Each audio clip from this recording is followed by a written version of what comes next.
Hello नमस्कार, आपल्या YouTube चॅनलमध्ये आपलं स्वागत आहे। तर हे बघा, मी आज मसूरची आमटी करणार आहे। ही रेसिपी तुम्हाला दाखवणार आहे।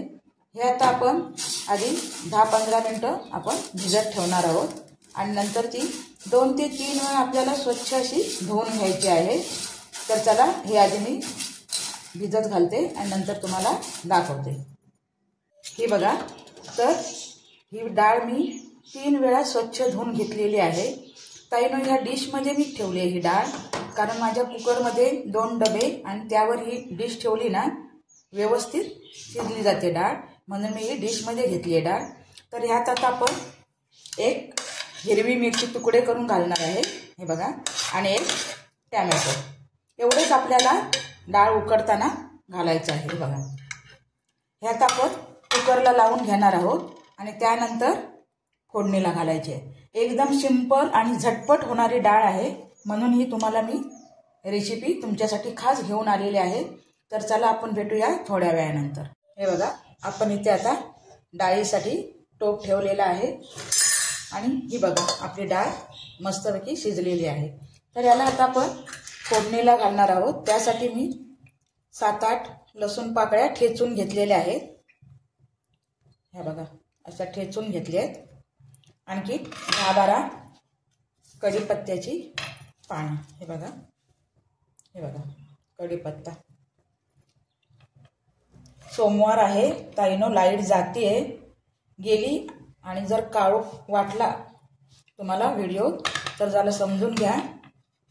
तर हे बघा, ह्यात आता आपण 2 चमचे तेल टाकणार आहोत। हे बघा, आपलं आता तेल तापलेलं आहे। यात आपण 1 चमचा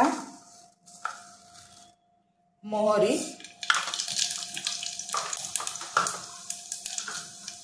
आणखी अर्धा चमचा जिरं, थोडं आणखी टाकूया।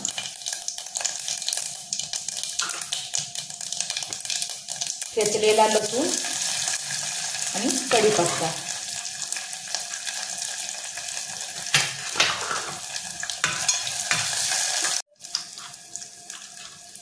पाव चमचा हिंग,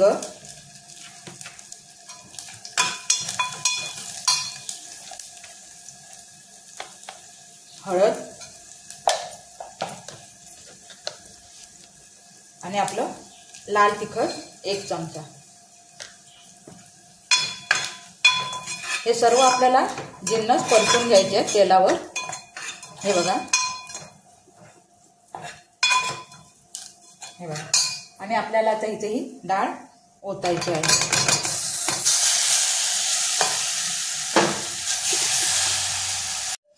हे बघा, आपल्याला सगळी डाळ अशी ओतून घ्यायची आहे।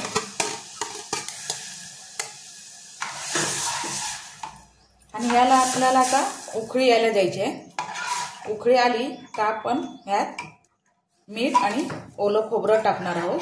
तर चला याला आधी उकळी येऊ दे। हे बघा, आपल्या डाळीला आता सुंदरपैकी उकळी आलेली आहे। यात आता आपण ओलं खोबरं आणि कोथिंबीर टाकणार आहोत। दोन्ही एकत्र करूनच टाकलंय मी। हे बघा, आणखी चवीपुरतं मीठ। ताई तुम्ही पण अशी ही डाळ अशी करून बघा। मसूरची तिखट डाळ आहे मसूरची, ही तुम्ही सुद्धा नक्की ट्राय करा। आणि तुम्ही कशी बनवता डाळ, ह्याच प्रकारे बनवता का, तुमची पद्धत कशी आहे ती मला नक्की कमेंट करून सांगा। आणि व्हिडिओ आवडला तर लाईक आणि सबस्क्राईब करायला विसरू नका। हे बघा, डाळ थोडी घट्ट वाटते म्हणून मी थोडंसं पाणी टाकते आतमध्ये, कारण त्याला उकळी आल्यानंतर ती डाळ परत थंड झाल्यावर घट्ट होणार आहे। थोडंसं पाणी टाकलंय। हे बघा, अशी आपली सुंदरपैकी डाळ तयार आहे। तर हा व्हिडिओ तुम्ही कुठून बघताय ते सुद्धा मला नक्की कमेंट करून सांगा। आणि डाळ जर तुम्हाला छान वाटली ही रेसिपी डाळीची तर नक्की कमेंट करून सांगा आणि सबस्क्राईब करायला विसरू नका। तर चला भेटूया आपण अशाच एका नवीन व्हिडिओमध्ये। तोपर्यंत बाय बाय।